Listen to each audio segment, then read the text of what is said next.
ಎಲ್ಲರಿಗೂ ನಮಸ್ಕಾರ. ಸನಾತನ ಕಥನಕ್ಕೆ ಸ್ವಾಗತ. ನಾನು ಸೌಮ್ಯ ಕೃಷ್ಣ ಹೆಗ್ಡೆ.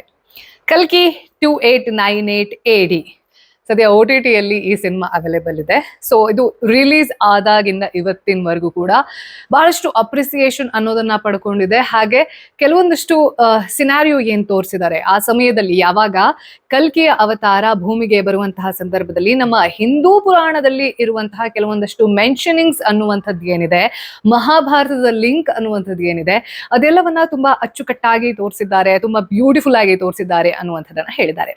ಬಟ್ ನನಗೆ ಈ ಸಿನಿಮಾದಲ್ಲಿ ತುಂಬಾ ಫ್ಯಾಸಿನೇಟ್ ಮಾಡಿದ್ದಂತಹ ವಿಚಾರ ಏನಪ್ಪಾ ಅಂತಂದ್ರೆ, ಶಂಭಾಲ ಅನ್ನುವಂತಹ ಸ್ಥಳ. ಈ ಶಂಭಾಲ ಅನ್ನುವಂಥದ್ದು ಕೇವಲ ಕಲ್ಕಿ ಸಿನಿಮಾದಲ್ಲಿ ಮಾತ್ರ ಅಲ್ಲ, ಪ್ರೀವಿಯಸ್ಲಿ ಒಂದು ವಿಡಿಯೋ ಗೇಮ್ ಅಲ್ಲಿ ಕೂಡ ಇದರ ಮೆನ್ಷನಿಂಗ್ ಅನ್ನುವಂಥದ್ದು, ಅದನ್ನ ತಗೊಂಡು ಆ ವಿಡಿಯೋ ಗೇಮ್ ಅನ್ನ ಮಾಡಿದ್ರು. ಜೊತೆಗೆ ಕೆಲವೊಂದ್ ಕಡೆ ಇದರ ಮೆನ್ಷನಿಂಗ್ ಅನ್ನುವಂಥದ್ದು ಬೇರೆ ಬೇರೆ ಹಾಲಿವುಡ್ ಫಿಲ್ಮ್ಸ್ ಅಲ್ಲಿ ಕೂಡ ಇತ್ತು. ಅಂದಮೇಲೆ ಈ ಶಂಭಾಲ ಅನ್ನುವಂತಹ ಪ್ರದೇಶ ಅದು ನಮ್ಮ ಕಲ್ಪನೆನ, ನಮ್ಮ ಭ್ರಮೇನ, ಅಥವಾ ನಮ್ಮ ಪುರಾಣದಲ್ಲಿ ಏನ್ ಹೇಳಿದ್ದಾರೆ ಅದರದ್ದೊಂದು ಎಕ್ಸಿಸ್ಟೆನ್ಸ್ ಇರಬಹುದು ಅಂತ ನಾವು ನಂಬಬೇಕಾ? ಅದನ್ನ ದಂತಕತೆ ಅಂತ ತಿಳ್ಕೊಳ್ಳುವಂತಹ ಅವಶ್ಯಕತೆ ಇದೆಯಾ? ಇದು ಎಲ್ಲದರ ಒಂದು ಕಂಪ್ಲೀಟ್ ಅನಾಲಿಸಿಸ್ ಇವತ್ತಿನ ಸನಾತನ ಕಥನದ ಎಪಿಸೋಡ್ನಲ್ಲಿ. ಸೊ ನಾನು ಈಗಾಗಲೇ ಕಲ್ಕಿ ಅವತಾರಕ್ಕೆ ಸಂಬಂಧಪಟ್ಟ ಹಾಗೆ, ಕಲ್ಕಿಯ ಅವತಾರ ಎಲ್ಲಿ ಹುಟ್ಟತ್ತೆ ಅಂದ್ರೆ ಉತ್ತರ ಪ್ರದೇಶದ ಸಂಭಲ್ ಅನ್ನುವಂತಹ ಒಂದು ಪ್ರದೇಶದಲ್ಲಿ ಕಲ್ಕಿ ಅವತಾರ ಅನ್ನೋದು ತಳಿಯಲಾಗತ್ತೆ ಅನ್ನುವಂತಹ ಹಿಂದೂ ಪುರಾಣದ ಉಲ್ಲೇಖಕ್ಕೆ ಕುರಿತಾಗಿ ಅದರ ಕಥೆಗಳು ಏನಿವೆ. Again let me say this once again. So ನಮ್ಮ ಪುರಾಣದಲ್ಲಿ ಇರುವಂತಹ ಕಥೆಗಳು ಏನಿರುತ್ತೆ, ಇಟ್ಸ್ ಅ ಕೋಡೆಡ್ ಇನ್ಫಾರ್ಮೇಶನ್. ಆ ಕೋಡೆಡ್ ಇನ್ಫಾರ್ಮೇಶನ್ ನ ಡಿಕೋಡ್ ಮಾಡಿ ಹೇಳುವಂತಹ ಪ್ರಯತ್ನವನ್ನ ಕಥೆಯ ಜೊತೆಗೆ, ಅದು ಕೂಡ ತುಂಬಾ ಇಂಟ್ರೆಸ್ಟಿಂಗ್ ಆಗಿರುತ್ತೆ, ಈಗಾಗಲೇ ಒಂದು ಎಪಿಸೋಡ್ ನಲ್ಲಿ ಮಾಡಿದ್ದೀನಿ. ಸೊ ಯಾರು ಮಿಸ್ ಮಾಡ್ಕೊಂಡಿದ್ದೀರಾ, ಈ ಥಂಬ್ನೇಲ್ ಅನ್ನ ರೆಫರೆನ್ಸ್ ಅಲ್ಲಿ ಇಟ್ಕೊಂಡು you have to watch it. And ಇವತ್ತಿನ ಈ ಒಂದು ಎಪಿಸೋಡ್ ನಲ್ಲಿ ಶಂಭಾಲ ಅನ್ನುವಂತಹ ಪ್ರದೇಶ ಹಿಮಾಲಯದಲ್ಲಿ ಇದೆಯೇ, ಅದಕ್ಕೆ ಹೋಗ್ಬೇಕು ಅಂತಂದ್ರೆ ಹಿಂದೆ ಯಾರೆಲ್ಲ ಪ್ರಯತ್ನ ಪಟ್ಟಿದ್ದಾರೆ, ಮುಂದೊಂದು ದಿನ ನಾವು ಕೂಡ ಹೋಗಬಹುದಾ? ನಮ್ಮ ಯುಟೋಪಿಯನ್ ಐಡಿಯಾಲಜಿ ಅನ್ನುವಂಥದ್ದು ಏನಿದೆ, ಸತ್ಯಯುಗ ಅಂತ ಏನ್ ಕರಿತೀವಿ, ಎಲ್ಲರ ಮನಸ್ಸು ಶುದ್ಧ ಆಗಿರತ್ತೆ, ಎಲ್ರೂ ಪ್ರೀತಿ ಮಮಕಾರದಿಂದ ಬಾಳ್ವೆ ಮಾಡ್ತಾರೆ, ಈ ರೀತಿಯ ಮೋಸ, ಅತ್ಯಾಚಾರ, ಕೊಲೆ, ವಂಚನೆ ಇದೆಲ್ಲದಕ್ಕೂ ಒಂದು ಮುಕ್ತಿ ಸಿಗುತ್ತೆ ಯಾವಾಗ ಮಹಾವಿಷ್ಣುವಿನ 10ನೇ ಅವತಾರ ಆಗಿರುವಂತಹ ಕಲ್ಕಿ ಈ ಭೂಮಿಯನ್ನ ಆಳೋದಕ್ಕೆ ಬರ್ತಾನೆ ಅನ್ನುವಂಥದ್ದು ಉಲ್ಲೇಖ ಇದೆಲ್ಲ. ಆ ಶಂಭಾಲ ಅನ್ನುವಂಥದ್ದನ್ನ ಇವತ್ತಿನ ಈ ಒಂದು ಎಪಿಸೋಡ್ ನಲ್ಲಿ ಡಿಕೋಡ್ ಮಾಡ್ತಾ ಹೋಗೋಣ. ಶಂಭಾಲ ಈ ಕಲ್ಕಿ ಸಿನಿಮಾದಲ್ಲಿ ನಿಮ್ಗೆ ನೋಡಿದ್ರೆ ಒಂದು ಐಡಿಯಾಲಜಿ ಅನ್ನುವಂಥದ್ದು ಇರುತ್ತೆ. ನಾವೇನು ಸತ್ಯಯುಗದ ಪರಿಕಲ್ಪನೆಯನ್ನ ಮಾಡ್ಕೊಂಡಿದ್ವಿ ಅದರ ಒಂದು ಅಪರವತಾರ. ಈ ಶಂಭಾಲ ಅನ್ನುವಂತಹ ಪ್ರದೇಶವನ್ನ ಕೇವಲ ಹಿಂದೂ ಸ್ಕ್ರಿಪ್ಚರ್ಸ್ ನಲ್ಲಿ ಮಾತ್ರ ಮೆನ್ಷನ್ ಮಾಡಿರುವಂತಹದ್ದಲ್ಲ, ಟಿಬೇಟ್ನ ಬುದ್ಧಿಸ್ಟ್ ಕೂಡ ಇವತ್ತಿಗೂ ಅದನ್ನ ನಂಬ್ತಾರೆ. ಹಾಗೆ ಕೆಲವೊಂದಷ್ಟು ಬೇರೆ ಬೇರೆ ಸಬ್ ರಿಲಿಜನ್ ನಲ್ಲಿ ಕೂಡ ಈ ಶಂಭಾಲಾಗೆ ಸಂಬಂಧಪಟ್ಟಿರುವಂತಹ ಡಿಸ್ಕ್ರಿಪ್ಷನ್ ಅನ್ನೋದು ನೋಡೋಕೆ ಸಿಗತ್ತೆ. ಮೊಟ್ಟ ಮೊದಲನೇದಾಗಿ ಈ ಶಂಭಾಲ ಅನ್ನುವಂತಹ ಪ್ರದೇಶದ ಬಗ್ಗೆ ಯಾವ ಒಂದು ಸ್ಕ್ರಿಪ್ಚರ್ ನಲ್ಲಿ ಮೆನ್ಷನಿಂಗ್ ಇದೆ ಅಂತಂದ್ರೆ, ಮಹಾವಿಷ್ಣುವಿನ 10ನೇ ಅವತಾರ ಕಲ್ಕಿ ಅವತಾರದ ಹುಟ್ಟು ಹೇಗಾಗತ್ತೆ, ಎಲ್ಲಾಗತ್ತೆ ಅನ್ನೋದಕ್ಕೆ ಕುರಿತಾಗಿ ವಿಷ್ಣು ಪುರಾಣದಲ್ಲಿ ಅದರಲ್ಲಿ ಸಬ್ ಡಿವಿಷನ್ ಏನಿದೆ ಕಲ್ಕಿ ಪುರಾಣ, ಅಲ್ಲಿ ಬರ್ತಾ ಹೋಗುತ್ತೆ. ಕೇವಲ ನಮ್ಮ ಹಿಂದೂ ಪುರಾಣದಲ್ಲಿ ಮಾತ್ರ ಅಲ್ಲ, ಬುದ್ಧಿಸ್ಟ್ ಕೂಡ ಇದನ್ನ ನಂಬ್ತಾರೆ. Because there is a mentioning of Shambhala or Shangri-La in Kalachakra tantra scripture. ಈ ಕಾಲಚಕ್ರ ತಂತ್ರ ಅನ್ನುವಂತಹ ಪುಸ್ತಕದಲ್ಲಿ ಶಂಭಾಲ ಅನ್ನುವಂಥದ್ದನ್ನ ಹಿಮಾಲಯದ ಯಾವುದೋ ಗೌಪ್ಯ ಪ್ರದೇಶದಲ್ಲಿ ಇರುವಂತಹ ಒಂದು ಯುಟೋಪಿಯನ್ ಎಂಪೈರ್, ಅಂದ್ರೆ ಸತ್ಯಯುಗದ ಸಾಮ್ರಾಜ್ಯ ಅಂತ ಇವತ್ತಿಗೂ ಬುದ್ಧಿಸ್ಟ್ ಅದನ್ನ ನಂಬ್ತಾರೆ. ಆದ್ರೆ ಎಲ್ಲಿದೆ, ಯಾರು ಅದಕ್ಕೆ ಆಕ್ಸೆಸ್ ತಗೋಬಹುದು ಅನ್ನೋದಕ್ಕೆ ಕೂಡ ಒಂದಷ್ಟು conditions, very strict full terms and condition ಅನ್ನೋದು ಅಪ್ಲೈ ಆಗತ್ತೆ. ಈ ಶಂಭಾಲ ಅನ್ನುವಂತಹ ಪ್ರದೇಶ ಅನ್ನುವಂಥದ್ದು ಏನಿದೆ, ಯಾರು ತಮ್ಮ ಹೈಯರ್ ಕಾನ್ಶಿಯಸ್ನೆಸ್ ಅಲ್ಲಿ ಇರ್ತಾರೆ, ಅವರ ಹಾರ್ಟ್ ಪ್ಯೂರ್ ಆಗಿರುತ್ತೆ, ಅವರ ಕುಂಡಲಿನಿ ಅನ್ನುವಂಥದ್ದು ಜಾಗೃತಗೊಂಡಿರುತ್ತೆ, ಅಂಥವರಿಗೆ ಮಾತ್ರ ಕಾಣ ಸಿಗಬಹುದಾದಂತಹ ಹಿಮಾಲಯದ ಒಂದು ಸಾಮ್ರಾಜ್ಯ. ನಂಬಿಕೆ ಏನನ್ನ ಹೇಳುತ್ತೆ ಅಂತಂದ್ರೆ, ನಮ್ಮ ಚಿರಂಜೀವಿಗಳು ಅಂತ ಯಾರನ್ನ ಕರಿತೀವಲ್ವಾ, ಸಪ್ತ ಚಿರಂಜೀವಿಗಳು, ಅವರನ್ನೂ ಸೇರಿದ ಹಾಗೆ ಸಪ್ತರ್ಷಿಗಳು, ಜೊತೆಗೆ ನಮ್ಮ ಭೂಮಿಯಲ್ಲಿ ಇದ್ದಂತಹ ಹಿಂದೆ ಆಗಿ ಹೋದಂತಹ ಕೆಲವೊಂದಷ್ಟು ಪ್ರೀಶಿಯಸ್ ಎನಿಮಲ್ಸ್ ಕೂಡ ಈ ಒಂದು ಕಿಂಗ್ಡಮ್ ನಲ್ಲಿ ವಾಸವಾಗಿದ್ದಾವೆ. ಅಂದ್ರೆ ಅದನ್ನ ಜೋಪಾನ ಮಾಡಿ ಇಡಲಾಗಿದೆ ಅನ್ನುವಂತಹ ನಂಬಿಕೆ ಇದೆ. ನಮ್ಮ ಹಿಸ್ಟ್ರಿಯಲ್ಲಿ ಈ ಶಂಭಾಲ ಅನ್ನುವಂಥದ್ದು ಯಾವ ರೀತಿ ಯಾರ್ಯಾರನ್ನ ಅಟ್ರಾಕ್ಟ್ ಮಾಡಿದೆ, ಆ ಒಂದು ಕಲ್ಪನೆ, ನಾನು ಕಲ್ಪನೆ ಅಂತ ಕರೆಯಕ್ಕೆ ಇಷ್ಟಪಡ್ತೀನಿ, ಇದನ್ನ ಭ್ರಮೆ ಅಂತ ಕರೆಯೋದಿಲ್ಲ. ಯಾಕೆಂತಂದ್ರೆ ಕಲ್ಪನೆ ಇಲ್ಲದೆ ದರ್ ಇಸ್ ನೋ ಕ್ರಿಯೇಷನ್. ಇಲ್ಯೂಷನ್ಗೂ ಇಮ್ಯಾಜಿನೇಷನ್ಗೂ ತುಂಬಾ ಡಿಫ್ರೆನ್ಸ್ ಇದೆ.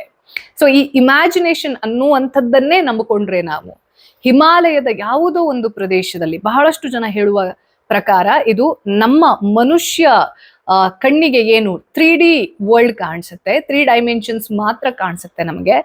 This belongs to 5D world ಅಂತ ಹೇಳ್ತಾರೆ. ಅಂದ್ರೆ ಈ ರೆಲ್ಮೇ ಬೇರೆ, ಹೈಯರ್ ರೆಲ್ಮ್ ಅಂತ ಕರಿಬಹುದು. ಕೆಲವು ಜನ ಇದನ್ನ ವರ್ಮ್ ಹೋಲ್, ಎಲ್ಲಿ ಸ್ಪೇಸ್ ಮತ್ತೆ ಟೈಮ್ ಫೋಲ್ಡ್ ಆಗಿ ಬೇರೆ ಒಂದು ಪ್ರಪಂಚಕ್ಕೆ ನಾವು ಹೋಗುವಂತಹ ಅವಕಾಶ ಇರುತ್ತೆ, ಅದನ್ನ ಕೂಡ ಶಂಭಾಲ ಅಂತ ಕರೀತಾರೆ.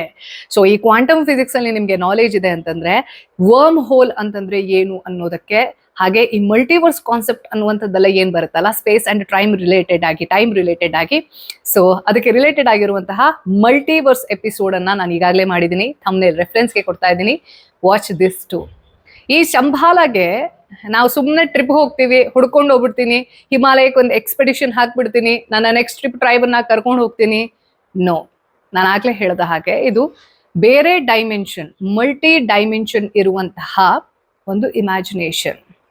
ಯಾವ ವ್ಯಕ್ತಿಗೆ ಅವರ ಕುಂಡಲಿನಿ ಅನ್ನುವಂಥದ್ದು ಜಾಗೃತ ಆಗಿರುತ್ತೆ, ಅಂದ್ರೆ ನಮ್ಮೆಲ್ಲರ ಒಳಗಡೆ 7 ಚಕ್ರಗಳಿರುತ್ತೆ, ಆ 7 ಚಕ್ರ ಎಲ್ಲರಲ್ಲೂ ಇರುತ್ತೆ. ಬಟ್ ಅದರ ಆಕ್ಟಿವೇಶನ್ ಅನ್ನುವಂಥದ್ದು ಯಾವ ವ್ಯಕ್ತಿ ತನ್ನ ಸಾಧನೆಯಿಂದ ಮಾಡ್ಕೋತಾರೆ, ಅದು ಮೆಡಿಟೇಷನ್ ಇರಬಹುದು, ಕರ್ಮಯೋಗ ಇರಬಹುದು, ಭಕ್ತಿ ಯೋಗ ಇರಬಹುದು, ಚಾಯ್ಸ್ ಅವರದ್ದು ಪಾತ್. ಆದ್ರೆ ಆ ಕುಂಡಲಿನಿ ಅನ್ನುವಂಥದ್ದು, ಚಕ್ರ ಅನ್ನುವಂಥದ್ದು ಜಾಗೃತ ಆಗಿರುತ್ತೆ. ಅಂಥ ವ್ಯಕ್ತಿಯ ಪರ್ಸೆಪ್ಷನ್ಗೆ ಮಾತ್ರ ರಿಸೀವ್ ಆಗಬಲ್ಲಂತಹ 5D ವರ್ಲ್ಡ್. ಹಾಗಾದ್ರೆ ಇನ್ನೆರಡು ಡೈಮೆನ್ಷನ್ ಯಾವುದು ಅಂತಂದ್ರೆ, 4th dimension is time and the 5th dimension is called god dimension. Highest consciousness ಅಂತ ಏನ್ ಕರಿತೀವಿ ನಾವು, ನಮ್ಮ ಈ ದೇವರು ಅನ್ನುವಂತಹ ಕಾನ್ಸೆಪ್ಟ್ ಅನ್ನೋದು ಏನಿದೆ ಅಲ್ವಾ, it all exists in 5D world ಅನ್ನುವಂತಹ ಬಿಲೀಫ್ ಇದೆ. ಬಟ್ ಈ ಶಂಭಾಲ ಅನ್ನುವಂತಹ ಪ್ರದೇಶ, ಅದರ ಯುಟೋಪಿಯನ್ ಸಿಟಿ, ಅಲ್ಲಿರುವಂತಹ ಶಾಂತಿ, ನೆಮ್ಮದಿ, ಪ್ರಾಸ್ಪರಿಟಿ, ಪ್ರೀತಿ, ಹಾರ್ಮನಿ, ಇದೆಲ್ಲವನ್ನ ಕೇವಲ ಇವಾಗ ನಾವು ಮಾತಾಡ್ತಾ ಇರೋದಿಲ್ಲ, ಹಿಂದೂ ಕೂಡ ಇದರ ಬಗ್ಗೆ ಕುತೂಹಲ ಇತ್ತು, ಹುಡುಕಾಟ ಇತ್ತು. ಯಾರ್ಯಾರು ಇದನ್ನ ಹುಡುಕಿದ್ದಾರೆ ಅಂತಂದ್ರೆ, ಅಲೆಕ್ಸಾಂಡರ್ನಿಂದ ಹಿಡಿದು ನಾಜಿ ಪಾರ್ಟಿಯ ಮುಖ್ಯಸ್ಥ ಹಿಟ್ಲರ್ ತನಕ. I am not joking. ಹಿಟ್ಲರ್ನ ಆ ನಾಜಿ ಪಾರ್ಟಿಯ ಸ್ವಸ್ತಿಕದ ಚಿಹ್ನೆ ಅನ್ನುವಂಥದ್ದು ಏನಿದೆ ಅಲ್ಲ, ಅದು ಕೆಲವು ಸತಿ ಯಾರು ಲೆಫ್ಟ್ ಲಿಬ್ರಾಂಡೋ ಗ್ಯಾಂಗ್ ಇರ್ತಾರೆ ಅಂಥವ್ರು ನೋಡಿ ನೋಡಿ ನೋಡಿ ನಾಜಿ ಪಾರ್ಟಿದು ಸ್ವಸ್ತಿಕ ಚಿಹ್ನೆ ಅನ್ನೋದು ಏನಿದೆ, ಇದು ಕ್ರುಯಲ್ಟಿಯನ್ನ ಹೇಳುತ್ತೆ, ಅಂದ್ರೆ ನಮ್ಮ ಹಿಂದೂ ಧರ್ಮದ ಸ್ವಸ್ತಿಕ ಅನ್ನೋದಕ್ಕೆ ಬೇರೆ ಕೆಟ್ಟ ಪರ್ಸೆಪ್ಷನ್ ಅನ್ನ ಕೊಟ್ಟಿದ್ದಾರೆ. ಆದ್ರೆ ಅವ್ರಿಗೆ ಹಿಸ್ಟ್ರಿ ಗೊತ್ತಿಲ್ಲ ಅನ್ನೋದಕ್ಕೆ ಪ್ರೂಫ್ ಏನಪ್ಪಾ ಅಂತಂದ್ರೆ, ಅಡಾಲ್ಫ್ ಹಿಟ್ಲರ್ ಈ ನಾಜಿ ಪಾರ್ಟಿಯನ್ನ ಕಟ್ಟುವುದಕ್ಕಿಂತ ಮೊದಲೇ ಸಂಸ್ಕೃತ ಭಾಷೆಗೆ ಸಂಬಂಧಪಟ್ಟ ಹಾಗೆ, ಯೋಗಕ್ಕೆ ಸಂಬಂಧಪಟ್ಟ ಹಾಗೆ, ಆಕಲ್ಟ್ ಸೈನ್ಸ್ಗೆ ಸಂಬಂಧಪಟ್ಟ ಹಾಗೆ ಆ ವ್ಯಕ್ತಿಗೆ ಬಹಳಷ್ಟು ಕುತೂಹಲ ಇತ್ತು. ಒಂದು ಕ್ಲೋಸ್ಡ್ ಕಮ್ಯುನಿಟಿಯ ಗ್ರೂಪ್ ಮೆಂಬರ್ ಕೂಡ ಆಗಿದ್ದ. ಆ ಕ್ಲೋಸ್ಡ್ ಕಮ್ಯುನಿಟಿಯಿಂದನೇ ಮುಂದೆ ಅವನ ನಾಜಿ ಪಾರ್ಟಿ ಅನ್ನುವಂಥದ್ದು ಕನ್ಸೀವ್ ಆಯ್ತು ಅಂತ ಹೇಳಲಾಗತ್ತೆ. ಈ ವ್ಯಕ್ತಿಗೆ ಆ ಆಕಲ್ಟ್ ಸೈನ್ಸ್ ಬಗ್ಗೆ, ಆ ಕ್ಯೂರಿಯಸ್ ಥಿಂಗ್ಸ್ ಬಗ್ಗೆ ಎಷ್ಟು ಹುಚ್ಚಿತ್ತು ಅಂತಂದ್ರೆ, ಈ ಶಂಭಾಲ ಸಾಮ್ರಾಜ್ಯದಲ್ಲಿ, ಹಿಮಾಲಯದಲ್ಲಿ ಎಲ್ಲೋ ಯಾರಿಗೂ ಗೊತ್ತಿಲ್ಲದೆ ಇರುವಂತಹ ಕಡೆ ಇರುವಂತಹ ಈ ಸಾಮ್ರಾಜ್ಯದ ಒಳಗಡೆ ಒಂದು ಪ್ರೀಶಿಯಸ್ ಸ್ಟೋನ್ ಇದೆ, ಅದನ್ನ ಚಿಂತಾಮಣಿ ಅಂತ ಕರೀತಾರೆ. ಆ Chintamani it's a magical stone. ಏನ್ ಬೇಕಾದ್ರೂ ಈ ಪ್ರಪಂಚದಲ್ಲಿ ಇರುವಂತಹ ಎಲ್ಲಾ ವಸ್ತುವನ್ನ ತಂದು ಕೊಡಬಹುದಾದಂತಹ ತಾಕತ್ತನ್ನ ಹೊಂದಿರುವಂತಹ ಮ್ಯಾಜಿಕಲ್ ಸ್ಟೋನ್. ಆ ಸ್ಟೋನ್ ಅನ್ನ, ಚಿಂತಾಮಣಿಯನ್ನ ಪಡಿಬೇಕು ಅನ್ನೋ ಕಾರಣಕ್ಕೋಸ್ಕರ ಇವನು ಅದೆಷ್ಟೋ ವರ್ಷಗಳ ಕಾಲ ಈ ಹಿಮಾಲಯನ್ ರೇಂಜಸ್ ನಲ್ಲಿ ಎಕ್ಸ್ಪೆಡಿಷನ್ ಮಾಡಿಸ್ತಾನೆ. ತನ್ನ ನಾಜಿ ಪಾರ್ಟಿಯ ಕೆಲವೊಂದಷ್ಟು ಆಯ್ದ ಮೆಂಬರ್ಸ್ ಅನ್ನ ಹುಡುಕಿ ಅವನು ಟಿಬೇಟ್ ಜೊತೆ ಒಂದು ಸಂಪರ್ಕವನ್ನ ಹೊಂದಿದ್ದ, ಒಂದು ಕ್ಲೋಸ್ಡ್ ಕಮ್ಯುನಿಟಿ ಮಾಡಿಕೊಂಡು he made an attempt to find out ಶಂಭಾಲ. ಆದ್ರೆ ಅವನ ಉದ್ದೇಶ ಆ ಕಾನ್ಶಿಯಸ್ ವರ್ಲ್ಡ್ ಅನ್ನ ನೋಡ್ಬೇಕು ಅಂತ ಅಲ್ಲ, ಚಿಂತಾಮಣಿಯನ್ನು, ಮ್ಯಾಜಿಕಲ್ ಪ್ರೀಶಿಯಸ್ ಸ್ಟೋನ್ ಅನ್ನ ಪಡ್ಕೊಳ್ಬೇಕು ಅಂತ. ಎನಿವೆ, ಅಂಡ್ ಇದು ಒಂದು ಉಲ್ಲೇಖ. ಆದ್ರೆ ಇನ್ನೊಬ್ಬ ವ್ಯಕ್ತಿ ಇವ ನಮ್ಮ ಹಿಮಾಚಲದ ನಗ್ಗರಲ್ಲೇ, ಅಂದ್ರೆ ಹುಡುಕ್ತಾನೆ ಅದಕ್ಕೆ ಅವನ ಜೀವನ ಅಂತ್ಯ ಆಯ್ತು ಅಂತಾನು ಕೂಡ there is a belief. Russian poet, ಇವ್ರ ಬಗ್ಗೆ ನೀವು ಗೂಗಲ್ ಮಾಡಿದ್ರಿ ಅಂತಂದ್ರೆ ಇವತ್ತಿಗೂ ಅವರ ಪೇಂಟಿಂಗ್ಸ್ ಅನ್ನೋದು ನಿಮಗೆ very unusual and very beautiful ಅಂತ ಅನಿಸುತ್ತೆ. ಅವರ ಹೆಸರು ಬಂದು ನಿಕೋಲಸ್ ರೋರಿಚ್. ಈ ವ್ಯಕ್ತಿ ಕೂಡ ಈ ಶಂಭಾಲ ಅನ್ನೋದನ್ನ ನೋಡ್ಬೇಕು, ಹುಡುಕ್ಬೇಕು ಔಟ್ ಆಫ್ ಕ್ಯೂರಿಯಾಸಿಟಿ. ಈ ನಾಜಿ ಪಾರ್ಟಿ ಹುಡುಕ್ತಾ ಇದ್ದ ರೀಸನ್ಗೂ ಈ ವ್ಯಕ್ತಿ ಹುಡುಕ್ತಾ ಇದ್ದಂತಹ ರೀಸನ್ಗೂ there is a difference. But ಅವನಿಗೆ ಏನಿದೆ ಅಲ್ಲಿ ಯಾರ್ಯಾರಿದ್ದಾರೆ, ಏನ್ ಯುಟೋಪಿಯನ್ ಇಮ್ಯಾಜಿನೇಷನ್ ಇದೆ ನಮ್ದು, ಅದು ಸತ್ಯಾನ, ಇದೆಲ್ಲವನ್ನ ನೋಡ್ಬೇಕು ಅನ್ನುವಂತಹ ಹಂಬಲ ಇದ್ದು ಹಿ ಮೇಡ್ ಮಲ್ಟಿಪಲ್ ಎಕ್ಸ್ಪೆಡಿಷನ್ಸ್. ಅದು ಎಲ್ಲದರ ಒಂದು ಇಮ್ಯಾಜಿನೇಷನ್ ಅನ್ನುವಂಥದ್ದು ಆ ಕೋರ್ಸ್ ಆಫ್ ಟೈಮ್ ಅಲ್ಲಿ ಅವರ ಪೇಂಟಿಂಗ್ಸ್ ನಲ್ಲಿ ಕಾಣಿಸ್ತಾ ಇತ್ತು. ಇವತ್ತಿಗೂ ಕೂಡ ಆ ಪೇಂಟಿಂಗ್ಸ್ ನಮ್ಗೆ ನೋಡೋಕೆ ಸಿಗುತ್ತೆ. ಇವರ ಜೊತೆಗೆ ಇನ್ನೂ ಬಹಳಷ್ಟು ಜನ ಹೂ ವೆಂಟ್ ಮಿಸ್ಸಿಂಗ್, ಅದರ ಸರ್ಚ್ ಅಲ್ಲಿ ಅವರು ಹೊರಟವರು ವಾಪಸ್ ಬಂದೇ ಇಲ್ಲ ಅನ್ನುವಂತಹ ಕೆಲವೊಂದಷ್ಟು ದಂತಕತೆ ಅನ್ನೋದು ನಿಮ್ಗೆ ಈ ಶಂಬಾಲ ಹಿಸ್ಟ್ರಿಯನ್ನ ಅದನ್ನ ಒಂದು ಕ್ಯೂರಿಯಸ್ ಮೈಂಡ್ ಅಲ್ಲಿ ನೋಡಿದ್ರಿ ಅಂತಂದ್ರೆ ದಾಟ್ ಈಸ್ ಮೆನ್ಷನಿಂಗ್. ಅಂಡ್ ಅದನ್ನ ಕೇಳ್ತಾ ಇದ್ರೆ ನಾವು ಹೊರಟೋಗ್ಬಿಡೋಣ ಬ್ಯಾಗ್ ಹಾಕೊಂಡು ಅಂತ ಅನಿಸುತ್ತೆ ಡೆಫಿನೆಟ್ಲಿ. ಸೊ ಈ ಶಂಬಾಲ ಅದರ ಇಮ್ಯಾಜಿನೇಷನ್ ಏನೇ ಇರಲಿ ಅಥವಾ ಬೇರೆ ಬೇರೆ ಗ್ರಂಥದಲ್ಲಿ ಮೆನ್ಷನಿಂಗ್ ಇರುತ್ತೆ ಅಂತಂದ್ರೆ ಏನೋ ಒಂದು ಚೂರ್ಪಾರ್ ಸತ್ಯ ಆದ್ರೂ ಇರ್ಬೇಕಲ್ಲ. ಅಂದ್ರೆ ಒಂದು ಇಮ್ಯಾಜಿನೇಷನ್ ಹುಟ್ಟುತ್ತೆ ಅಂತಂದ್ರೆ there must be something which triggered it. ನಾನು ಈ ಶಂಬಾಲ ಅನ್ನುವಂಥದ್ದು ಏನಿದೆ ಅದು ಹಿಮಾಲಯದಲ್ಲಿದೆಯಾ ಅಥವಾ ನಮ್ಮ ಹಿಂದೂ ಪುರಾಣಗಳು ಹೇಳುವ ಪ್ರಕಾರ ಏನು ಉತ್ತರ ಪ್ರದೇಶದ ಸಂಭಲ್ ಅನ್ನುವಂತಹ ಗ್ರಾಮದಲ್ಲಿ ಕಲ್ಕಿ ಹುಟ್ಟುತ್ತಾನೆ. ಅದರಲ್ಲಿ ಒಂದು ದೊಡ್ಡ ಮರದ ಮೆನ್ಷನಿಂಗ್ ಬರುತ್ತಲ್ಲ ಕಲ್ಕಿ ಸಿನಿಮಾದಲ್ಲಿ. ಸೊ ಅದೆಲ್ಲವನ್ನ ನೋಡಿದಾಗ ಪ್ಯಾರಲಲ್ ಲೈನ್ಸ್ ಇದೆ. ಇದರ ಜೊತೆಗೆ ಈಗಾಗ್ಲೇ ಶಂಭಲ್ ಅನ್ನೋ ಒಂದು ಗ್ರಾಮ ತಿರುವನಂತಪುರಂನಲ್ಲಿ ಇತ್ತು ಮೊದಲು. ಸೊ ಒಂದೇ ಹೆಸರಿನ ಪ್ರದೇಶ ಮಲ್ಟಿಪಲ್ ಪ್ಲೇಸಸ್ ಅಲ್ಲಿ ಇದೆ ಅನ್ನುವಂತಹ ಮೆನ್ಷನಿಂಗ್ ಬರುತ್ತೆ ಅಂತಂದ್ರೆ it's not a place, it's an ideology. ಅಂದ್ರೆ ಒಂದು ಕಲ್ಪನೆಯ ಪ್ರಪಂಚ. ಆ ಕಲ್ಪನೆಯ ಪ್ರಪಂಚವನ್ನ ಭ್ರಮೆ ಅನ್ಬೇಕಾಗಿಲ್ಲ. ಯಾಕೆ ಅನ್ನೋದನ್ನ ನಾನು ಹೇಳ್ತೀನಿ. ಬಹಳಷ್ಟು ಜನರಿಗೆ ಇವತ್ತಿಗೂ ಈ ಕುಂಡಲಿನಿ ಅನ್ನೋದಕ್ಕೆ ಸಂಬಂಧಪಟ್ಟ ಹಾಗೆ ಅದನ್ನ ಜಾಗೃತಗೊಳಿಸ್ಕೊಂಡ್ಬಿಡ್ಬೇಕು ಅನ್ನೋ ಒಂದು ಹಠ ಅನ್ನುವಂಥದ್ದು ಏನಿದೆ. ಕುಂಡಲಿನಿ ಅಂತಂದ್ರೆ ಏನು, ಚಕ್ರ ಅಂತಂದ್ರೆ ಏನು, ಇದರ ಸೈಂಟಿಫಿಕ್ ಅಂಡ್ ಪ್ರಾಕ್ಟಿಕಲ್ ಇಮ್ಯಾಜಿನೇಷನ್ ಇಲ್ಲದೆ ಅದನ್ನ ಮಾಡಕ್ ಹೋದ್ವಿ ಅಂತಂದ್ರೆ ಕೆಲಸ ಆಗೋದಕ್ಕಿಂತ ಎಡವಟ್ಟಾಗೋದು ದೊಡ್ಡ ವಿಚಾರ. ಅದು ಎಡವಟ್ಟಾಗಬಾರ್ದು. There should be an evolution. ನಾವು ಬ್ಯಾಕ್ ಟ್ರೇಸಿಂಗ್ ಅಲ್ಲಿ ಹೋಗ್ಬಾರ್ದು. ಯಾವಾಗ್ಲೂ ಸ್ಪಿರಿಚುವಲ್ ವರ್ಲ್ಡ್ ಅಲ್ಲಿ ಯಾವಾಗ್ಲೂ ಏನ್ ಹೇಳ್ತಾರೆ ಅಂತಂದ್ರೆ ಒಂದು ಸ್ಟೆಪ್ ಬೈ ಸ್ಟೆಪ್ ಹೋದ್ರೆ ಮಾತ್ರ ಅದನ್ನ ಗ್ರೋತ್ ಅಂತಾರೆ. ಸಡನ್ ಆಗಿ ಈ ಪಾಯಿಂಟ್ ಇಂದ ನಾನು ಯಾವುದೋ ಒಂದು ಎಲಿವೇಟೆಡ್ ಪಾಯಿಂಟ್ ಹೋಗ್ಬಿಡ್ತೀನಿ, ಯಾವುದೋ ಒಂದು ಚಕ್ರವನ್ನ ಆಕ್ಟಿವೇಟ್ ಮಾಡ್ಕೊಂಡಿ ಅಂತಂದ್ರೆ ಅದನ್ನ ಸಸ್ಟೈನ್ ಮಾಡಕ್ ಆಗಲ್ಲ. ಇದು ನಮ್ಮ ಪ್ರಾಕ್ಟಿಕಲ್ ವರ್ಲ್ಡ್ ಅಲ್ಲೂ ಕೂಡ ಯಾವಾಗ್ಲೂ ಹೇಳ್ತೀವಲ್ವಾ, ಸಾಧನೆ ಅನ್ನುವಂಥದ್ದು, ಯಶಸ್ಸು ಅನ್ನುವಂಥದ್ದು ಯಾವತ್ತೂ ಕೂಡ ಹಂತ ಹಂತವಾಗಿ ಬಂದ್ರೆ ಅದನ್ನ ನಾವು ಹೇಗೆ ಸಸ್ಟೈನ್ ಮಾಡ್ಬೇಕು ಅನ್ನೋದು ಗೊತ್ತಿರುತ್ತೆ. ಕ್ಯಾರೆಕ್ಟರ್ ಬಿಲ್ಡ್ ಆಗತ್ತೆ ಆ ಯಶಸ್ಸನ್ನ ಹ್ಯಾಂಡಲ್ ಮಾಡುವಂಥದ್ದು. ಅದೇ ಅವಾಗ ಸಡನ್ ಆಗಿ ಬರುತ್ತೆ. ತಿರುಕಂಗೈ ಸರಿ ಬಂದ್ರೆ ಮಧ್ಯರಾತ್ರಿ ಛತ್ರಿ ಹಿಡಿದಿದ್ನಂತೆ ಅಂತ ಇದಕ್ಕೆ ಹೇಳೋದು. ಯಶಸ್ ಬಂದ್ಬಿಡೋದು ದೊಡ್ಡ ವಿಚಾರ ಅಲ್ಲ, ಬಟ್ ಅದನ್ನ ಸಸ್ಟೈನ್ ಮಾಡೋದು, ಅದನ್ನ ಅರಗಿಸಿಕೊಳ್ಳೋದು, ಅದನ್ನ ಜೀರ್ಣಿಸಿಕೊಳ್ಳೋದಿರತ್ತಲ್ವಾ, that is actual success. So ಈ ಕುಂಡಲಿನಿ ಜಾಗೃತ ಅನ್ನುವಂಥದ್ದು ಕೂಡ ಹಾಗೆ. ಏನು ಚಕ್ರ ಅಂತಂದ್ರೆ ಈ ಚಕ್ರಕ್ಕೆ ಸಂಬಂಧಪಟ್ಟ ಹಾಗೆ, ಕುಂಡಲಿನಿಗೆ ಸಂಬಂಧಪಟ್ಟ ಹಾಗೆ ಒಂದು ಡೀಟೇಲ್ ಎಪಿಸೋಡ್ ಅನ್ನ ನಾನು ಸಪರೇಟ್ ಆಗಿ ಮಾಡ್ತೀನಿ. ಬಟ್ ಇವಾಗ ಒಂಚೂರು ಬ್ರೀಫ್ ಮಾಡ್ಬಿಡ್ತೀನಿ. ನಮ್ಮ ದೇಹದಲ್ಲಿ 7 ಚಕ್ರಗಳಿರುತ್ತೆ. ಅಂದ್ರೆ ಅದನ್ನ ನಾವು ಸೈಂಟಿಫಿಕ್ ಲ್ಯಾಂಗ್ವೇಜ್ ನಲ್ಲಿ ಬೇರೆ ರೀತಿ ಅರ್ಥ ಮಾಡ್ಕೊಳ್ತೀವಿ. ಸ್ಪಿರಿಚುವಲ್ ವರ್ಲ್ಡ್ ಅನ್ನ ಹೆಸರುಗಳು ಬೇರೆ ಅಷ್ಟೇ. There is no other difference between chakra and scientific mentioning. ಹೆಂಗೆ ಇದು ವರ್ಕ್ ಆಗುತ್ತೆ? ಕೆಲವೊಬ್ರಿಗೆ ಜಾಗೃತ ಆಗಿದೆ, ಕೆಲವೊಬ್ರಿಗೆ ಜಾಗೃತ ಆಗಿದ್ರು ಅವ್ರಿಗೆ ಗೊತ್ತಿರಲ್ಲ ಜಾಗೃತ ಆಗಿದೆ ಅಂತ. ಏನು, ಸಪೋಸ್ ಒಂದಷ್ಟು ವಾಟರ್ ಬಾಡೀಸ್ ಇದೆ ಅಂತ ಅನ್ಕೊಳ್ಳಿ. ಒಂದು ಹೊಂಡ, ಆ ಹೊಂಡದ ಪಕ್ಕನೇ ಇನ್ನು ಬೇರೆ ಬೇರೆ ಹೊಂಡ ಇರುತ್ತೆ. ಆದ್ರೆ ಇನ್ ಬಿಟ್ವೀನ್ ಇವಾಗ ನಮ್ ಕಡೆ ಗದ್ದೆ ಕಟ್ಟಿ ಹಾಕೋದು ಅಂತ ಹೇಳ್ತಾರಲ್ವಾ, ಎಷ್ಟು ನೀರ್ ಬೇಕು ಅಂತ ಡಿಸೈಡ್ ಮಾಡ್ಕೊಂಡು ಆಮೇಲೆ ಅಲ್ಲಿ ಬ್ಲಾಕ್ ಮಾಡ್ಬಿಡ್ತೀವಿ. ಆವಾಗ ನಾವು ಹಾಕಿರುವಂತಹ ಭತ್ತ ಕೊಳತ್ ಹೋಗಲ್ಲ. ಜಾಸ್ತಿ ನೀರು ಆಗ್ಬಾರ್ದು, ಕಡಿಮೆ ನೀರು ಆಗ್ಬಾರ್ದು. ಹಾಗೆ ಈ ಪಾಂಡ್ಸ್ ಅಲ್ಲಿ ಮಲ್ಟಿಪಲ್ ಸೋರ್ಸಸ್ ಇರುವಾಗ ಎಲ್ಲದೂ ಕೂಡ ಕನೆಕ್ಟೆಡ್ ಇರೋದಿಲ್ಲ. ಅಂದ್ರೆ ವಾಟರ್ ಫ್ಲೋ ಒಂದರಿಂದ ಒಂದಕ್ಕೆ ಆಗ್ತಾ ಇರೋದಿಲ್ಲ, ಬ್ಲಾಕೇಡ್ಸ್ ಇರತ್ತೆ. ಆ ಬ್ಲಾಕೇಡ್ಸ್ ಅನ್ನ ಓಪನ್ ಮಾಡಿದಾಗ ನೀರು ಒಂದು ಹೊಂಡದಿಂದ ಇನ್ನೊಂದು ಹೊಂಡಕ್ಕೆ ಇಳಿತಾ ಬರುತ್ತೆ. ಅಂದ್ರೆ ಅಲ್ಲಿ ಎನರ್ಜಿಯ ಫ್ಲೋ ಇದೆ. ಎನರ್ಜಿ ಫ್ಲೋ ಅನ್ನೋದನ್ನ ನಾವು ನಮ್ಮ ಪ್ರಾಕ್ಟಿಕಲ್ ಲೈಫ್ ಅಲ್ಲಿ ಇಮ್ಯಾಜಿನ್ ಮಾಡ್ಕೊಂಡ್ವಿ ಅಂತಂದ್ರೆ ನೀರ್ ಹೆಂಗ್ ಹರಿಯತ್ತಲ್ಲ, ಇಟ್ಸ್ ಅ ಸೇಮ್. ಗಾಳಿಯ ಮೂವ್ಮೆಂಟ್ ಹೆಂಗ್ ಕಾಣಿಸುತ್ತೆ, energy flow is also similar. ಯಾವಾಗ ನಾನು ನನ್ನ ಚಕ್ರದಲ್ಲಿ ಇರುವಂತಹ ಬ್ಲಾಕೇಡ್ಸ್ ಅನ್ನ ಓಪನ್ ಮಾಡ್ತೀನಿ, ಎನರ್ಜಿ ಫ್ಲೋ ಅನ್ನುವಂಥದ್ದು ಈಸಿಯಾಗಿ ಆಗತ್ತೆ. ಇದನ್ನೇ ಕುಂಡಲಿನಿ ಜಾಗೃತ ಆಗೋದು ಅಂತ ಹೇಳೋದು. ಇದು ಪ್ರತಿಯೊಬ್ಬ ಮನುಷ್ಯನಲ್ಲಿ ಇರುತ್ತೆ. This is nothing which is very super natural. ಯಾರೋ ಒಬ್ರಿಗೆ ಆಗ್ಬಿಡ್ತಂತೆ, ಓ ಮೈ ಗಾಡ್. ಪ್ರತಿಯೊಬ್ಬರಲ್ಲಿ ಅದು ಇರುತ್ತೆ. ಬಟ್ ಅದನ್ನ ಎಷ್ಟು ಆಕ್ಟಿವೇಟ್ ಮಾಡ್ತೀನಿ, ಹೆಂಗ್ ಆಕ್ಟಿವೇಟ್ ಮಾಡ್ತೀನಿ, ನನ್ನ ಅರ್ಜ್ ಏನು, ನನ್ನ ಇಂಟೆನ್ಷನ್ ಏನು ಅದನ್ನ ಆಕ್ಟಿವೇಟ್ ಮಾಡೋಕೆ, ದಿಸ್ ಇಸ್ ವಾಟ್ ಮ್ಯಾಟರ್ಸ್. ಈ ಜಾಗೃತ ಆಗಿರುವಂತಹ ಎನರ್ಜಿಯ ಫ್ಲೋ ಅನ್ನುವಂಥದ್ದು ಏನಿರುತ್ತೆ, ಅದು ನಮ್ಮ ರೀಡಿಕಿ ಹಡ್ಡಿ ಅಂದ್ರೆ ಸ್ಪೈನಲ್ ಕಾರ್ಡ್. ಆ ಸ್ಪೈನಲ್ ಕಾರ್ಡ್ನ ಮೂಲಕ ಅಗೇನ್ಸ್ಟ್ ಗ್ರಾವಿಟಿ ಹೇಳತ್ತೆ. ಅದನ್ನ ನಾವು ಎನರ್ಜಿ ಫ್ಲೋ ಅಂತ ಹೇಳ್ತೀವಿ, ಸ್ಪಿರಿಚುವಲ್ ಪವರ್ ಅಂತ ಹೇಳ್ತೀವಿ.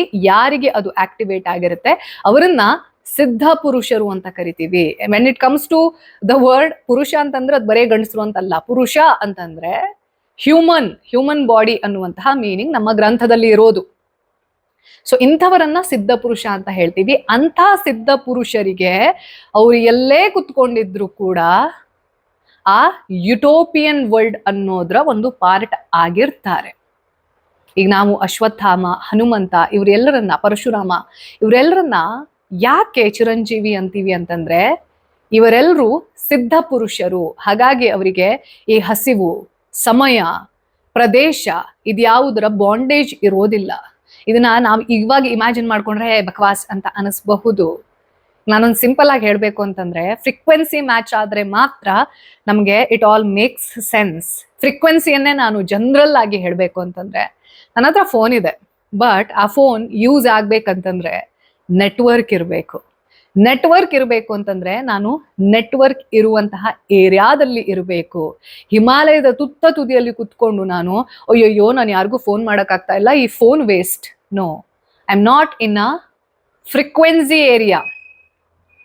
ಹಿಮಾಲಯವನ್ನ ಯಾಕೆ ನಾವು ಸ್ಪಿರಿಚುವಲ್ ವರ್ಲ್ಡ್ ನಲ್ಲಿ ಮಹಾನ್ ಪ್ರದೇಶ ಅಂತ ಕರಿತೀವಿ ಅಂತಂದ್ರೆ ಅದರ ಫ್ರೀಕ್ವೆನ್ಸಿ, ಅದು ಯಾವ ಆಲ್ಟಿಟ್ಯೂಡ್ ನಲ್ಲಿ ಇದೆ, ಅಲ್ಲಿಗೆ ಹೋಗುವಾಗ ಆ ಒಂದು ಎತ್ತರದ ಪ್ರದೇಶಕ್ಕೆ ಹೋಗೋಷ್ಟಿಗೆ ನಮ್ಮ ಈಗೋ ಮತ್ತೊಂದು ಮರದೊಂದು ಎಲ್ಲ ಮುರಿದೋಗ್ಬಿಟ್ಟಿರುತ್ತೆ. ಅಲ್ಲಿ ಹತ್ತದಾಗ ನನ್ನ ಫ್ರೀಕ್ವೆನ್ಸಿಯನ್ನ ಆ ಸ್ಪಿರಿಚುವಲ್ ವರ್ಲ್ಡ್ ನ ಫ್ರೀಕ್ವೆನ್ಸಿಗೆ ಟ್ಯಾಲಿ ಮಾಡ್ಕೊಳ್ಳೋದು compared to other places it's easy. ಆ ಕಾರಣದಿಂದನೇ ಹಿಮಾಲಯವನ್ನ ಹುಡುಕೊಂಡು ನಮ್ಮ ಋಷಿ ಮುನಿಗಳು ಹುಡ್ಕೊಂಡು ಹೋಗ್ತಾ ಇದ್ದು, ಅಲ್ಲಿ ತಪಸ್ ಮಾಡ್ತಾ ಇದ್ದಿದ್ದು. ಅಂದ್ರೆ ನ್ಯಾಚುರಲ್ ಒಂದು ಪ್ರದೇಶ ಇದೆ, ಅದರ ಫ್ರೀಕ್ವೆನ್ಸಿ ವೈಬ್ರೇಷನಲ್ ಲೆವೆಲ್ ಅನ್ನೋದು ಪ್ರೀಸೆಟ್ ಇದೆ. ನೀವು ಅಲ್ಲಿಗೆ ಅಷ್ಟು ವರ್ಷ ಕಷ್ಟ ಪಡ್ಬೇಕಂತಿಲ್ಲ. ಅಲ್ಲಿಗೆ ಹೋಗ್ಬಿಟ್ರೆ ಆ ವೈಬ್ರೇಷನ್ಗೆ ನೀವು ಸೆಟ್ ಆಗ್ಬಿಡ್ತೀರಾ. ಅಲ್ಲಿಂದ ನಿಮ್ಮ ಫ್ರೀಕ್ವೆನ್ಸಿಯನ್ನ ಹೈಯರ್ ಡೈಮೆನ್ಷನ್ಗೆ ಕನೆಕ್ಟ್ ಮಾಡೋದು ಈಸಿ ಅನ್ನೋ ಕಾರಣಕ್ಕೋಸ್ಕರ ಇವತ್ತಿಗೂ ಹಿಮಾಲಯ ಅನ್ನುವಂಥದ್ದು it's the most spiritual world in this entire world. So ಈ ಒಂದು ಐಡಿಯಾ ಅನ್ನುವಂಥದ್ದು ಏನಿರುತ್ತೆ, ಶಂಭಾಲ ಅನ್ನುವಂಥದ್ದು, ಇದು ಯಾವುದೋ ಪ್ರದೇಶ ಆಗಿರ್ಬೇಕು ಅಥವಾ ಕೇವಲ ಭ್ರಮೆ. ನೋ, ಯಾರು ಸಿದ್ಧಿಯನ್ನ ಪಡೆದುಕೊಂಡಿರ್ತಾರೆ in a good way, good intention, ಅಂಥವರ ಪಾಲಿಗೆ ಅದೇ ಶಂಭಾಲ. ಇವಾಗ ನಾವೆಲ್ಲರೂ ಮಾತಾಡ್ತೀವಲ್ವಾ, ಕಲಿಯುಗ, ಸತ್ಯಯುಗ, ಮತ್ತೊಂದು ಯುಗ, ಮರದೊಂದು ಯುಗ, ಯಾವತ್ತೋ ಬರುತ್ತೆ, ನಾಳೆಯಿಂದ ಶುರುವಾಗುತ್ತೆ ಸತ್ಯಯುಗ. ನೋ, ನಾನು ನನ್ನ ಮನಸ್ಸಿನಲ್ಲಿ ಒಳ್ಳೆ ಉದ್ದೇಶ ಹಿಂಗಿದ್ದು ಏನ್ ನಾವು ಯುಟೋಪಿಯನ್ ಇಮ್ಯಾಜಿನೇಷನ್ ಇದೆ ಅದನ್ನ ನಾನು ಆಕ್ಚುಲಿ ಬದುಕ್ತಾ ಇದ್ದೀನಿ ಅಂತಂದ್ರೆ ನಾನು ನನ್ನ ಪ್ರಪಂಚದಲ್ಲಿ ಸತ್ಯಯುಗದಲ್ಲಿದ್ದೀನಿ. ಬೇರೆ ಯಾರಿಗೂ ಅದು ಕಲಿಯುಗ ಆಗಿರಬಹುದು, ಬೇರೆ ಯಾರಿಗೂ ಅದು ದ್ವಾಪರ ಯುಗ ಆಗಿರಬಹುದು, ಬೇರೆ ಯಾರಿಗೂ ಮತ್ತೊಂದು ಯುಗ ಆಗಿರಬಹುದು. ಬಟ್ ನಾನು ನನ್ನ ಪಾಲಿಗೆ ಬದುಕ್ತಾ ಇರೋದು ನನ್ನ ಸುತ್ತಮುತ್ತಲು ನಾನೊಬ್ಬಳೇ ಇರುವಾಗ ಬದುಕುವಂಥದ್ದು ಸತ್ಯಯುಗ. ಅದೇ ನಾನು ಹೊರ ಪ್ರಪಂಚಕ್ಕೆ ಬಂದು ಒಬ್ಬರ ಜೊತೆ ಇಂಟರಾಕ್ಟ್ ಮಾಡುವಾಗ maybe I know how to handle it. ಅದನ್ನ ಸ್ಟ್ರಾಟಜಿ ಅಂತ ಹೇಳ್ತಾರೆ. ಅದನ್ನ ಯಾರ ಹತ್ರ ಎಷ್ಟು ಹೆಂಗೆ ಮಾತಾಡ್ಬೇಕು ಅನ್ನುವಂತಹ ಇಂಟೆಲಿಜೆನ್ಸ್ ಅಂತ ಹೇಳ್ತಾರೆ. ಅದನ್ನ ದ್ವಾಪರ ಯುಗ ಅಂತ ಕನ್ಸಿಡರ್ ಮಾಡಬಹುದು. ಸೊ ಈ ಯುಗದ ಕಾನ್ಸೆಪ್ಟ್, ಟೈಮ್ ಕಾನ್ಸೆಪ್ಟ್ ಅನ್ನುವಂಥದ್ದು ಇನ್ಕ್ಲೂಡಿಂಗ್ ಅವತಾರ, ಇದೆಲ್ಲವೂ ಕೂಡ this is my perception of consciousness and looking towards it. ಯಾರೋ ಒಬ್ರಿಗೆ ನಾನು ಮಾತಾಡ್ತಾ ಇರೋದು ಕಂಪ್ಲೀಟ್ ಆಗಿ ಶಿ ಇಸ್ ಮೇಕಿಂಗ್ ಸೆನ್ಸ್ ಅಂತ ಅನಿಸ್ಬಹುದು. ಯಾರೋ ಒಬ್ರಿಗೆ ಏನ್ ಮಾತಾಡ್ತಿದ್ದಾಳೆ ಇವಳು, ಚೈಲ್ಡ್ ತರ ಮಾತಾಡ್ತಿದ್ದಾಳೆ, ಏನೇನೋ ಪುರಾಣದ ಕಥೆನೆಲ್ಲ ಇಲ್ಲಿಗೆ ಬಂದ್ಬಿಟ್ಟು ಸೈನ್ಸ್ ಅಂತ ಹೇಳ್ತಿದ್ದಾಳೆ. It's all your intelligence.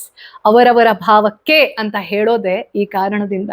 So ಈ ಶಂಭಾಲ ಅನ್ನುವಂತಹ ಪ್ರದೇಶ ಇದೆ ಅಲ್ವಾ, ಒಬ್ಬ ಮನುಷ್ಯ ಅವನ ಸ್ಪಿರಿಚುವಲ್ ವರ್ಲ್ಡ್ ಅನ್ನ ಹೇಗೆ ಅಪ್ಲಿಫ್ಟ್ ಮಾಡಬೇಕು, ಅಪ್ಲಿಫ್ಟ್ ಮಾಡಿದ್ರೆ ಸರ್ವಾಂತರ್ಯಾಮಿ ಅನ್ನುವಂತಹ ಕಾನ್ಸೆಪ್ಟ್ ಏನಿರುತ್ತೆ ಅಂದ್ರೆ ಈ ಟೈಮ್ ಟ್ರಾವೆಲಿಂಗ್ ಅನ್ನೋದು, ಮಲ್ಟಿ ಡೈಮೆನ್ಷನಲ್ ವರ್ಲ್ಡ್ ಅನ್ನೋದು, ಮಲ್ಟಿ ವರ್ಸ್ ಅನ್ನೋದು, ಒಂದೇ ಸಮಯದಲ್ಲಿ 4-5 ಪ್ರದೇಶದಲ್ಲಿ ಕೆಲವೊಬ್ಬ ವ್ಯಕ್ತಿಗಳು ಕಾಣಿಸ್ಕೊಳ್ತಾರೆ ಅನ್ನುವಂತಹ ನಾವು ಮಿರಾಕ್ಯುಲಸ್ ಸ್ಟೋರಿಯನ್ನ ಕೇಳಿರ್ತೀವಲ್ವಾ.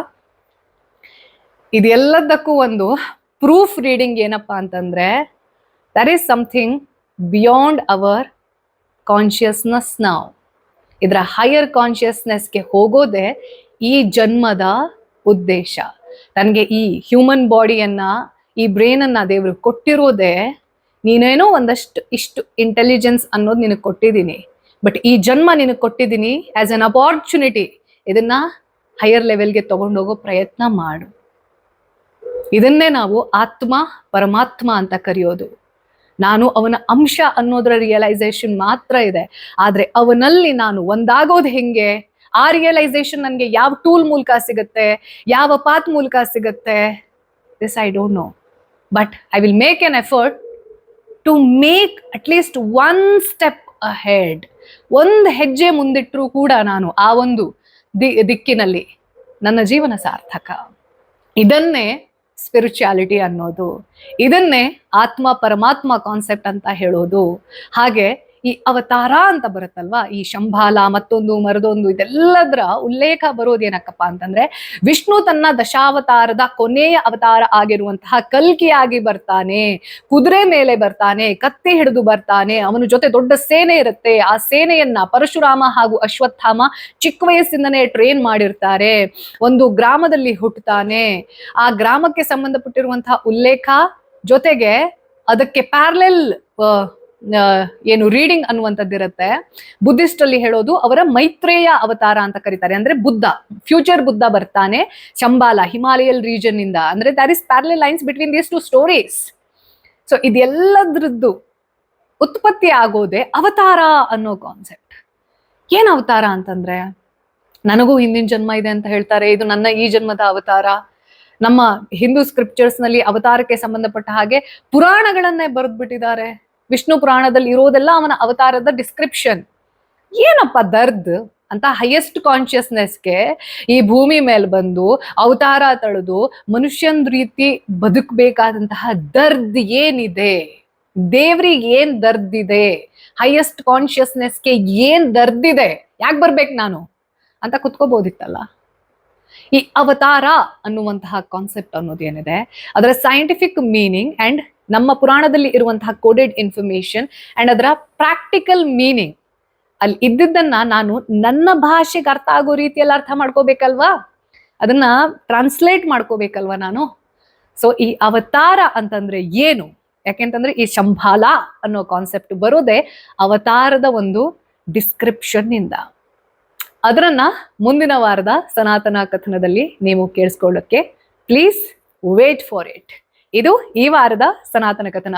ಮತ್ತೆ ನಿಮ್ಮ ಭೇಟಿ ಬರುವ ಭಾನುವಾರ ರಾತ್ರಿ ಶಾರ್ಪ್ 9 o'clock. ಲೋಕ ಸಮಸ್ತ ಸುಖಿನೋ ಭವಂತು.